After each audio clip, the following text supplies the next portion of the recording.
This is your radio, your station. The first virtual radio in Indonesia. This is Millennials Radio, radio anak muda zaman now. Benar-benar salah satu salah satu buku yang ilustrasinya tuh benar-benar bikin aku crying, apalagi yang ini. Yang ini tuh benar-benar oh my god ya. Jadi sebenarnya aku tuh suka baca dan suka nonton horor. Cuman aku takut kalau aku nulis. Hai Millennials, gue Raden Aziz dan sekarang lo lagi dengerin gue ngobrol sama musisi dan figur anak muda yang kece. Pastinya cuma di Millennials on the Talk.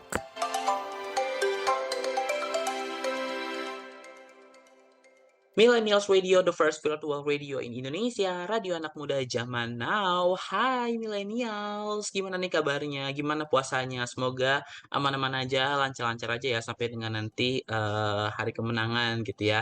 Senang banget rasanya aku hari ini Raden Aziz bisa nemenin kamu ya, bisa nemenin kamu hari ini di Millennials on the Talk. Yang seperti biasa kita akan membawa musisi ataupun siapapun itu ya yang punya influence ya beranak muda, kita akan hadirkan semua di sini. Dan kalau kemarin kita udah ngobrol sama musisi ya, kemarin kita udah ngobrol sama musisi dari Jogja, terus kemarin kita juga udah Lisvia juga udah ngobrol sama salah satu mahasiswa berprestasi juga. Hari ini aku membawa satu orang, yang dimana satu orang ini tuh adalah satu orang yang benar-benar keren banget nih Millennials. Kenapa gue bilang keren banget? Karena dia baru aja mengeluarkan, ini dia nih Millennials ya, ini adalah bukunya dia yang judulnya adalah Lembah Kucing dan Permen Kebahagiaan. Ini adalah buku terbaru yang aku sih kalau ngelihat benar-benar ini benar-benar keren banget. Kita akan bahas semuanya hari ini bersama dengan penulis bukunya yang aku bawa langsung hari ini buat Millennials. So,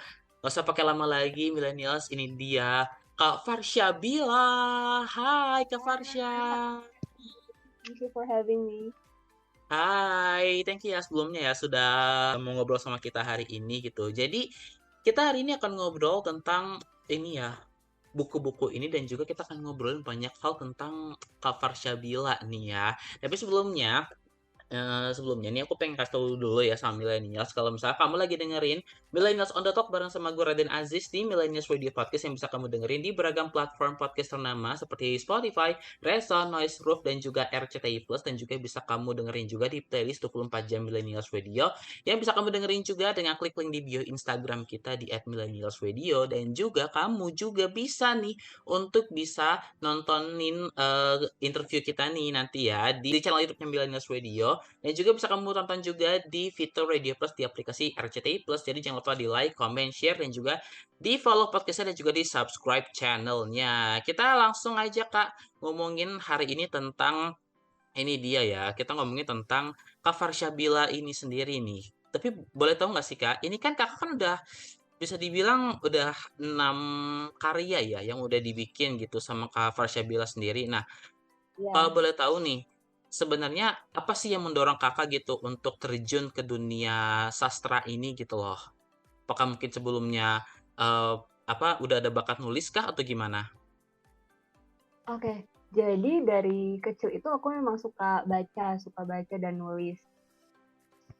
Jadi aku mulai discover serunya sastra itu pas kelas 2 SMP saat tugas pelajaran bahasa Indonesia. Di situ tugas dari guruku adalah bikin analisis cerpen sastra gitu. Nah, di situ aku mulai banyak baca cerpen sastra dan aku menikmatinya.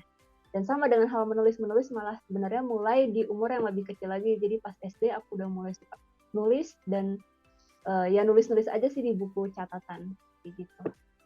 Wih. Jadi sering-sering nulis dulu kalau dulu tuh istilahnya tuh ada kayak buku-buku catatan gitu ya. Kayaknya kalau inget tuh aduh, ini pasti banyak nih dari Millennials juga yang sering kalau dulu tuh ya sering nulis di buku catatan. Biasanya nulisnya soal apa tuh Kak biasanya? Biasanya aku nulis ini sih soal fiksi, soal berbagai karangan-karangan yang aneh-aneh. Jadi misalnya kadang aku punya ide ada pohon, di pohon itu tumbuh duit, terus aku bikin cerita soal itu pas masih kecil. Jadi gitu. Jadi apa yang terlintas di kepala tuh udah langsung ini aja ya, langsung tulis aja gitu ya di buku catatan itu ya? Iya, pas masih kecil, soalnya kan ya biasalah masih anak kecil kan, belum terlalu banyak mikir, jadi ya udah tulis aja gitu.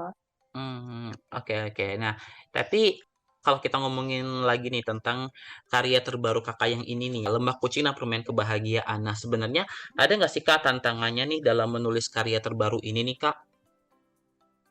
Pasti sih, pasti ada tantangannya. Terutama dari segi menuliskan ceritanya ya, satu-satu. Jadi ini kan buku solo pertamaku ya. Kalau buku-buku sebelumnya kan ditulis bersama teman-teman. Jadi masing-masing orang menulis porsinya sendiri. Nah, kalau ini aku harus bertanggung jawab terhadap seluruh isi buku, terhadap ceritanya, terhadap pemilihan katanya dan lain-lain. Terus juga selain selain menulis ceritanya, kita kan juga harus ini ya, bertanggung jawab terhadap covernya, misalnya sinopsisnya gitu, harus berdiskusi dengan tim editor, makanya tantangannya lumayan macam-macam gitu untuk membuat satu buku ini. Hmm, ini bener banget nih millennials karena ini kalau dilihat dari cover depannya aja, wah ini bener-bener keren banget ini ya millennials, ini keren banget. Aku tuh tadi tuh baca juga ya buku Lembah Kucing ini dan ini tuh dari covernya aja udah bener-bener keren banget sih. Bahkan kalau kamu lihat nih millennials di setiap apa namanya selesai, ini kan ada beberapa cerita ya millennials ya.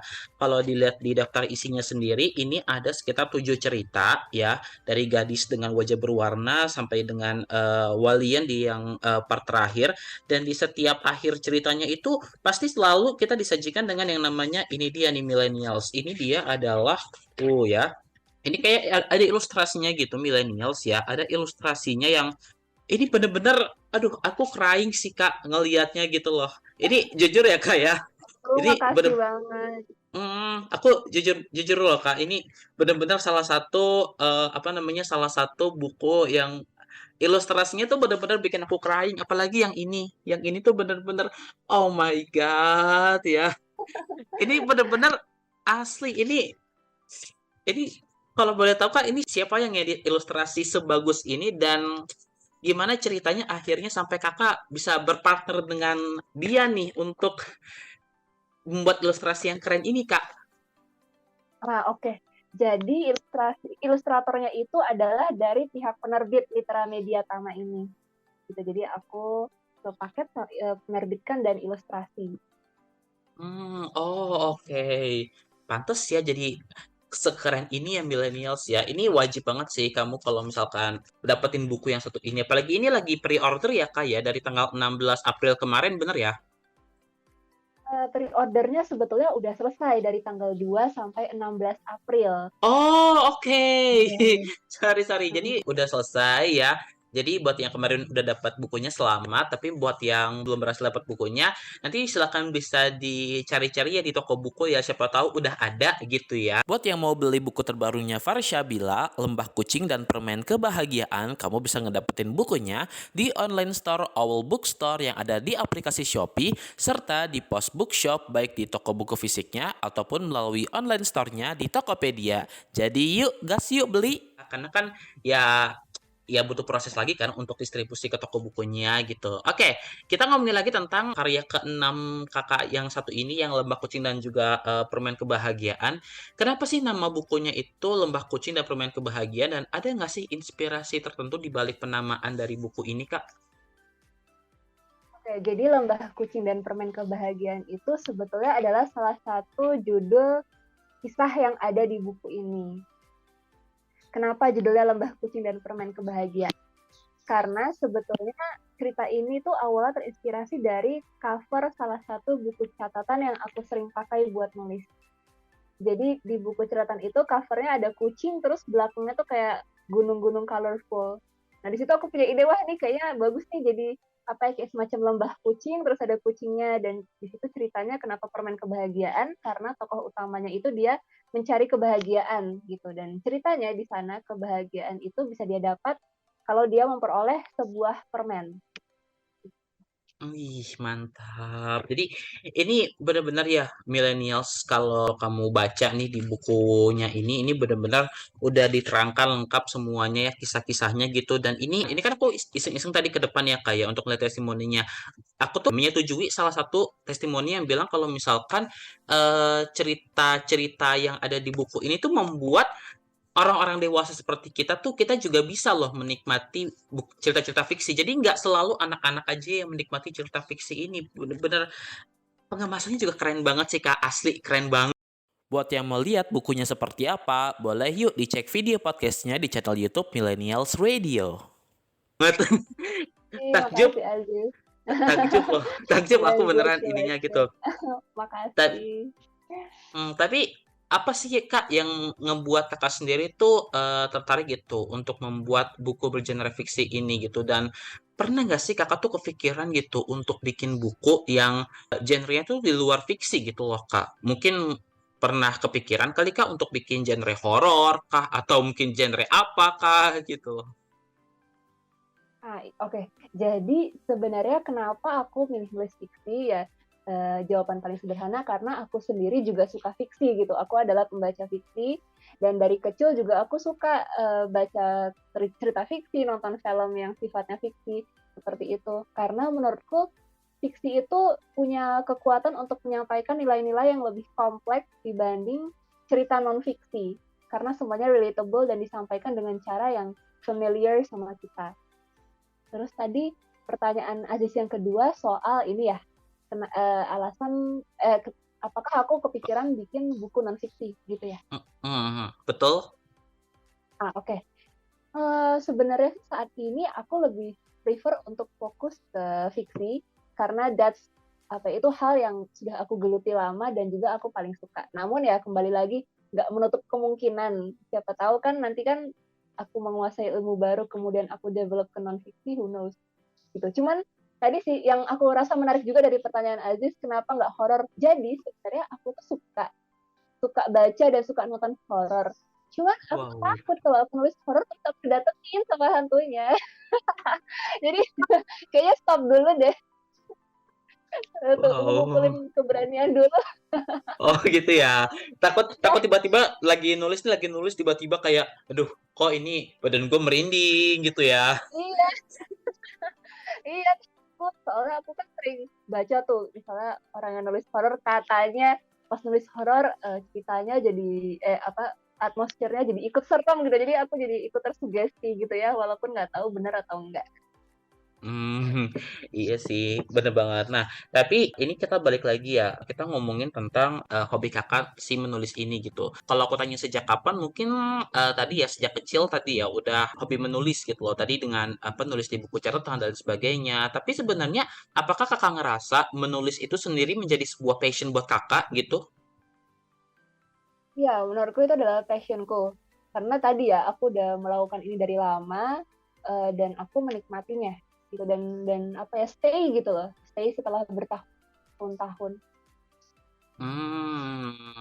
Menarik. Jadi mungkin karena emang Kakak enjoy dan senang kali ya menjalaninya, makanya itulah yang bikin akhirnya Kakak ngerasa bahwa oh ini passion gue nih dan gue pengen bisa nulis terus gitu loh. Kamu lagi dengerin Millennials Radio Podcast yang bisa kamu dengerin di beragam platform podcast ternama seperti Anchor, Spotify, Radio Public, dan MyTuner.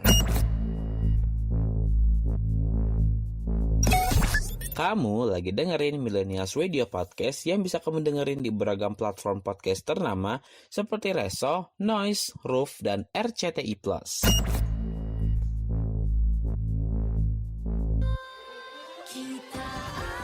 Bersiaplah jadi bagian dari Millennials Radio di magang di Millennials Radio Batch 2 2023.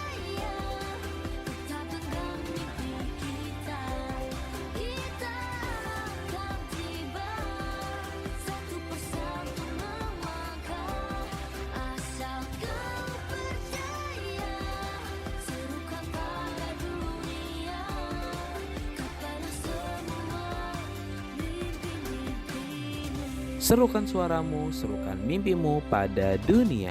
More info, go check our Instagram @millennialsradio. Kamu lagi dengerin Millennials Radio Podcast yang bisa kamu dengerin di playlist 24 jam Millennials Radio yang bisa kamu dengerin juga via website dan aplikasi online Radio Box, Zenomedia, dan MyTuner. Ikutan ngobrol seru barengan sama gue yuk, Raden Aziz di Millennials on the Talk.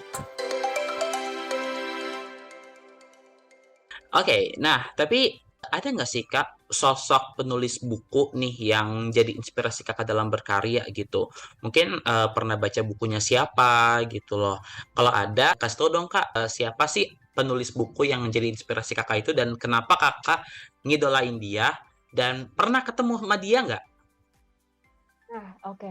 Jadi penulis yang aku idolakan itu salah satunya adalah Stephen King. Kenapa Stephen King? Jadi pertama kali aku bersinggungan dengan karyanya itu saat baca Rose Madder. Nah, di Rose Madder itu aku terpesona dengan cara Stephen King, dia bisa membuat kita merasakan sesuatu, jadi misalnya rasa sakit, rasa senang, lain-lain tuh cuman dengan mendeskripsikan rasanya gitu. Dia nggak ngasih tahu tokohnya tuh diapain, tapi dengan cara dia mengatakan hal itu tuh kita bisa tahu diapain gitu. Stephen King yang pertama. Terus kedua juga aku suka dengan Bu Reda Gaudiamo. Jadi pertama kali aku baca karya beliau itu yang judulnya Nawila dan Hari-Hari Ramai. Aku suka banget dengan karyanya karena Bu Reda mampu menuliskan sesuatu dengan lugas tapi polos gitu. Soalnya ceritanya itu kan sudut pandang anak kecil dan itu aku suka banget. Seperti bicara dengan diri sendiri yang masih kecil gitu. Nah, terus selain kemampuan Bu Reda untuk menulis ini, beliau juga pandai bernyanyi dan main musik. Itu juga yang menurut saya ini ya juga wow tentang beliau. Jadi beliau tuh multi talenta dan kebetulan saya dapat kesempatan juga bertemu dan melihat beliau nyanyi dan main musik langsung. Menarik. Jadi cukup banyak ya penulis-penulis gitu yang menjadi influence buat Kakak gitu ya. Jadi nggak salah sih kalau misalkan mungkin dikatakan bahwa Kakak bisa jadi seperti ini karena banyak baca buku juga dan kemudian juga tadi ngeliat gitu gimana sih orang kalau nulis gitu. Mungkin kalau menurut aku sih kayak kita tuh bisa karena biasa gitu, biasa membaca punya orang lain terus akhirnya kita kayak apa sih namanya kita menuangkan apa yang kita pelajari itu menjadi sebuah karya dan akhirnya jadilah ini gitu loh millennials. Ini juga salah satu dari hasil belajar terus menerus gitu loh. Jadi jangan berhenti belajar ya millennials. Itu salah satu pesan yang kita bisa tangkap lah dari Kak Farshabila ini gitu. Oke. Nah, tapi dari keenam buku yang sudah dirilis ini nih Kak, ya, termasuk juga dengan yang ini nih ya, Lembah Kucing dan Permen Kebahagiaan. Mana sih dari keenam buku itu yang paling berkesan buat Kakak gitu? Yang paling berkesan sih of course yang terakhir ini ya, yang Lembah Kucing dan Permen Kebahagiaan. Karena ini my first solo book gitu, jadi it's my first solo baby. Aku terlibat di semua proses produksinya, mulai dari bikin ide, nulis, sampai milih cover, proses marketingnya di social media, dan lain-lain.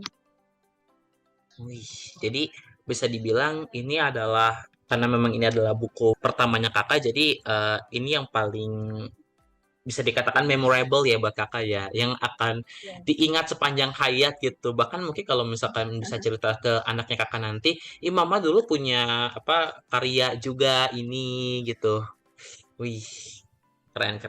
Oke, kita mau lanjut dulu bacain beberapa pertanyaan yang udah dikirimin sama millennials. Ini di Instagram di @millennialsradio dan juga di WhatsApp kita. Ini udah ada beberapa nih yang udah masuk, Kak.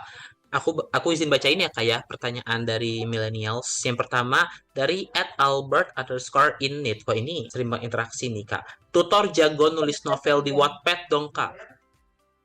Gimana tuh? Dia minta kayak gimana sih Kak cara biar jago nulis novel gitu di Wattpad. Semoga nggak salah baca aku Wattpad ya. Wattpad, iya. Tutorial jago nulis novel di Wattpad ya.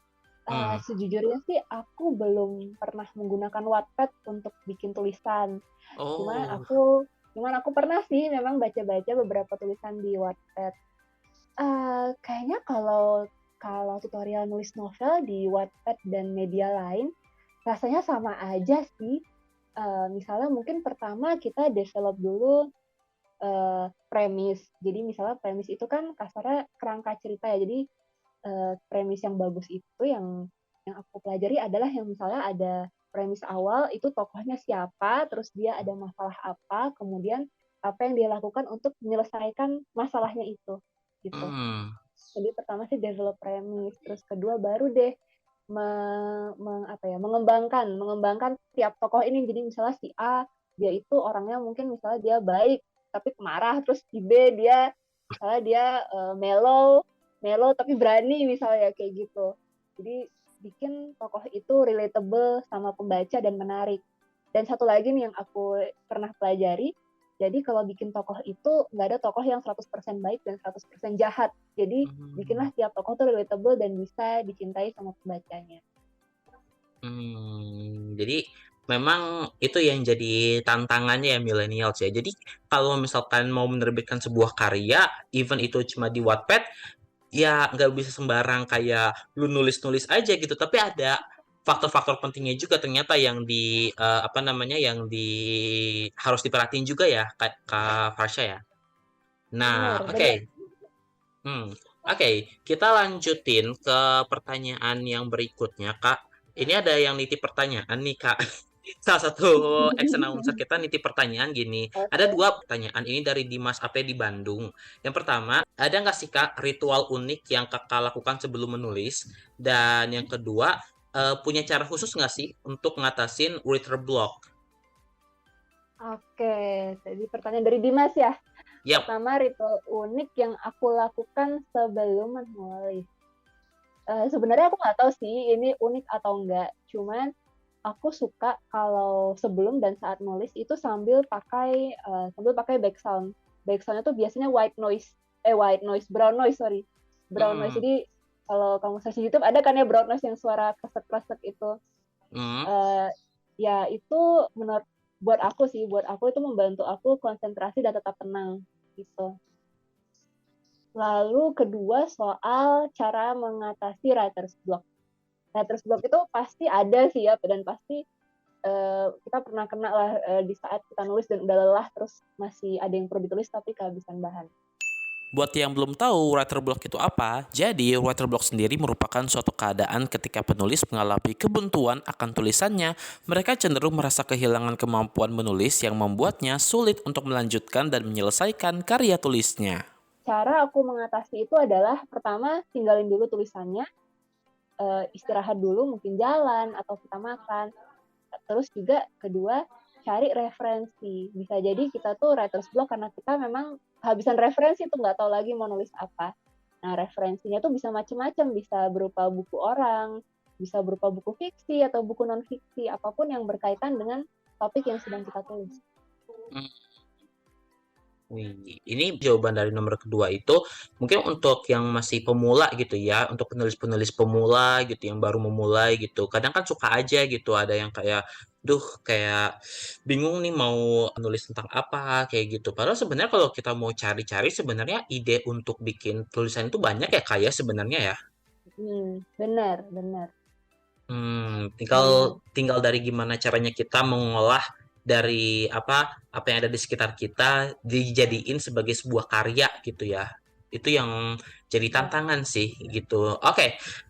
Ini pertanyaan terakhir dari aku sih sebenarnya sih Kak. Sebenarnya kita kayaknya bakal balik lagi ke buku Kakak ya yang ke-6 ini. Apa sih pesan yang pengen Kakak sampaikan kepada siapapun yang membaca karya terbaru Kakak ini? Oke, pesan yang pengen aku sampaikan buat teman-teman yang baca karyaku, pertama adalah you are not alone. You are not alone. Walaupun ada momen-momen kamu mungkin merasa sendirian, percayalah kalau di luar sana tuh pasti ada orang yang mendukung kamu. Bahkan mungkin di saat memang betul-betul nggak ada yang dukung kamu, kamu masih punya dirimu sendiri dan kamu bisa terus mendukung dirimu sendiri. Itu pesannya. Wih. Kenapa pesanku kayak gitu? Karena mungkin kalau kamu perhatikan di tulisan-tulisan ini, tokoh-tokohnya itu banyak yang apa ya, in solitude gitu. Jadi mereka berjalan sendiri kayak gitu. Jadi jangan merasa sendiri karena pasti banyak lah orang-orang yang akan menemani, yang akan menghibur gitu ya. Termasuk juga dengan buku yang satu ini gitu loh. Jadi buat yang lagi sedih atau apa gitu, yang lagi sedih boleh sambil dibaca ini siapa tahu sedihnya hilang gitu ya karena baca buku yang satu ini gitu loh Kak. Nah, terakhir nih ya, ini pesan Kakak untuk teman-teman millennials mungkin yang lagi mau terjun ke dunia tulis menulis gitu loh. Apa sih yang pengen Kakak sampaikan untuk mereka gitu? Yang pengen aku sampaikan adalah pertama, selamat udah jadi calon-calon penerus dunia literasi di Indonesia. Dan kedua adalah perbanyaklah menulis, latihan, terus juga banyak baca karya, semua macam karya, mulai dari yang bagus, yang mungkin menang award, atau mungkin karya yang menurut kita, kita nggak paham, atau mungkin menurut kita tidak bagus, nggak apa-apa, tak baca, karena itu semua adalah media pembelajaran buat kita. Dan ketiga adalah find your voice, karena yang menjadi nyawa seorang penulis adalah cara dia berpikir dan cara dia mengutarakan sesuatu lewat tulisannya. Wih, ya. Jadi selamat ya millennialsnya, tinggal tadi bagaimana mengolah semua tips-tips yang udah dikasih sama Kak Farshabila tadi gitu ya. Karena apa ya? Ini bayangin loh, millennials ini udah 6 buku dan ini buku ke-6-nya juga benar-benar keren banget. Boleh boleh dong Kak mungkin bisa dipromosi ini ya. Ini mumpung Kakak lagi di sini. Boleh dong dipromosiin supaya banyak banget yang beli nih bukunya nih. Oke, ini kebetulan aku juga pegang nih Wih. my own copy, Mm-mm. my own copy of the book. So buat teman-teman yang kalau kamu sedang mencari teman atau mungkin kamu sedang ingin refreshing, lari sejenak dari dunia nyata, kamu bisa banget membaca dan memiliki buku ini, karena di buku ini semua ceritanya relatable dengan kehidupan kita, khususnya dengan rintangan-rintangan yang kita hadapi saat kita tumbuh dewasa. Misalnya perjuangan saat kita punya self-esteem atau rasa percaya diri yang rendah, terus juga mungkin kemampuan kita dalam menerima diri kita sendiri masih rendah. Misalnya kita sedih, kok aku kurang ini, kurang itu. Nah itu, ini adalah buku yang cocok buat kamu karena buku ini berisi kisah-kisah yang relatable, namun at the same time menggabungkan dunia fantasi, jadi nggak terlalu berat dan enak dibaca saat kamu merasa capek dan ingin pergi ke dunia lain. Terus selain itu, seperti yang Aziz pernah bilang, di sini kan ada ilustrasi-ilustrasinya ya. Nah ini tuh ada nih hal yang bisa kamu akses, bisa kamu scan barcode-nya, itu akan menuju ke sebuah surprise. Jadi kamu bisa, yang udah punya bukunya, kamu bisa coba scan dan cek.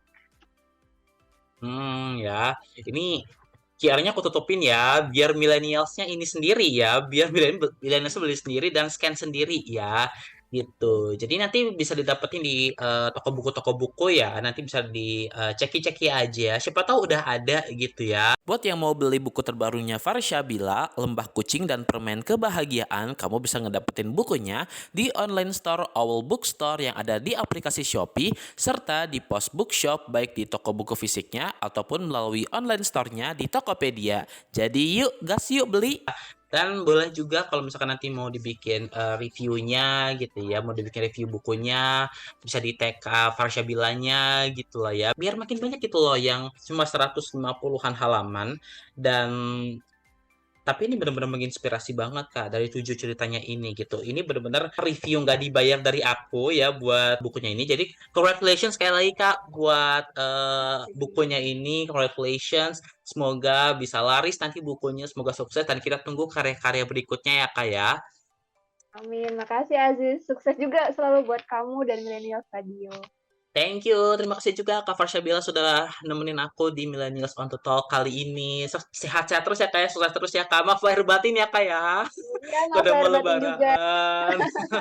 Iya nih. So thank you so much ya. Semoga hari ini kita udah banyak banget belajar.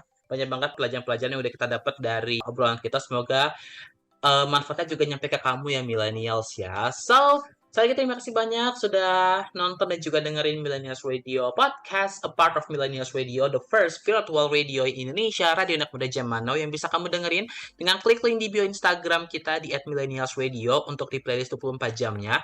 Dan bisa kamu dengerin juga nih di beragam platform podcast ternama seperti Spotify, Reson, Noise, Roof, dan juga RCTI Plus. Dan juga bisa kamu dengerin juga nantinya ya, bisa kamu tonton juga nih video podcastnya di YouTube channel dan juga di video.com-nya Millennials Radio, dan juga bisa kamu tonton nantinya di Fitur Radio Plus di aplikasi RCTI Plus. Jadi jangan lupa di like, comment, share, dan juga di subscribe channelnya dan di follow juga podcastnya ya. Kalau begitu aku Radin Aziz dan juga Kak Farsha bilangnya pamit dulu, sampai kita ketemu lagi di episode selanjutnya di Millennials on the Talk. Bye, sampai ketemu lagi, dadah.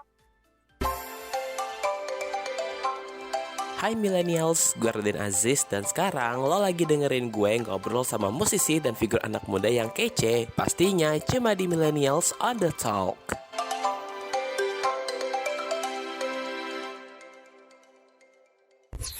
This is your radio, your station. The first virtual radio in Indonesia. This is Millennials Radio, radio anak muda zaman now.